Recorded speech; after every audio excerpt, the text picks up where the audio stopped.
Hello, this is Susanna again, and I am going to be teaching you what you need to do to create a really powerful brand. So last week I was at the grocery store and I ended up buying, those seeds that you plant and then they grow into herbs. Well, I bought some of those seeds and I'm really excited because this year I'm going to start some herbs from seed, which is a big deal for me.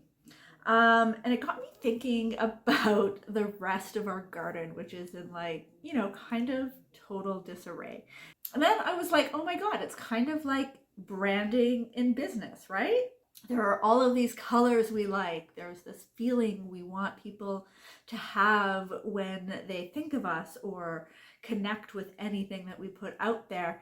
And then there's what they need or want to feel like in order to be open to connect with us. And just trying to fit everything together can get so overwhelming, so hard, and so confusing. And sometimes it can feel like all of it is in competition with each other. So what do you do? So if you want to know more, stick around because I am going to be sharing 3 things that will help you create a really, really, really powerful brand. Okay, so number 1. I think most people, including you, are probably starting to realize that branding goes beyond the visual, like beyond those things like logos and colors and all of that stuff.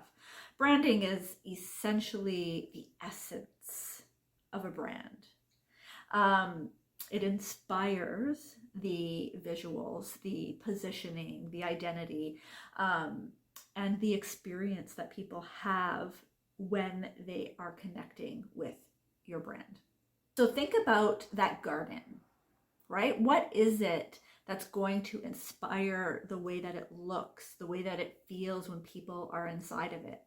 Essentially, it's everything. It all has to work together, right? Like the soil, the air, the temperature, the length of the seasons, the amount of rain that is gotten, all of that stuff has to work with the plants. So, when you're thinking about your own brand, think about how everything needs to work together.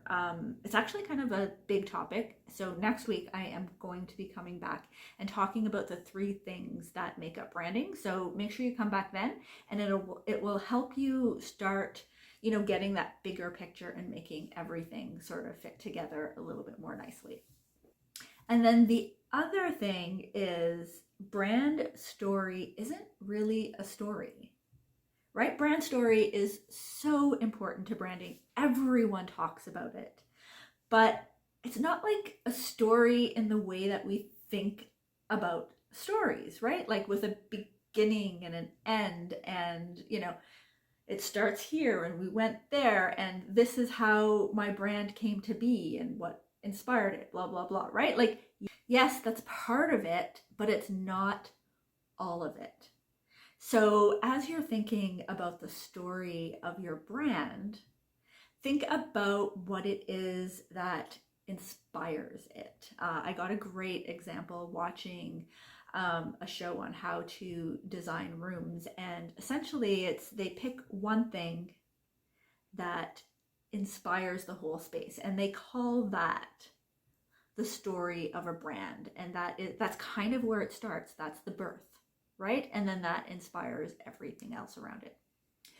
In a couple of weeks, I am going to be sharing what I learned from Monty Don, Britain's favorite gardener, about storytelling and branding. So make sure you come back because I'm actually really excited about that episode. I think it's going to be amazing. And then the third thing I wanted to talk about is that you and your brand are one. And yes, it's freaking complicated. As a creator, as a coach, as a freelancer, you're basically a personal brand. And that is so much more complicated than I think most people realize. So think of yourself like you would think of a plant. So if a plant isn't in the right garden, with the right soil, with the right lighting, with the right surroundings, with the right everything, it's not going to be able to bloom into its full potential. And it's the same with you. So I guess the point I'm trying to make here is that stop trying to bloom somewhere that is actually making it harder or maybe even impossible for you to be or do your best, or maybe even makes it impossible for people to notice that you're there. So once you understand and that your brand story isn't just about the steps that you have taken to get where you are, and then finally that your brand is a personal brand, and that it's incredibly important for you to be in a place that will allow you to bloom to your best potential. For now, make sure you like my YouTube channel so that you can get notified when I come out with the next few episodes, where I'll go into a little bit more detail over these topics. Or you can go to susannamiles.com to check out the other practical tools and courses and services that I have to help you create the most incredible brand, to help you connect with your ideal clients and then sell more and more and more to them more easily. Until then, take care, and I will talk to you next week.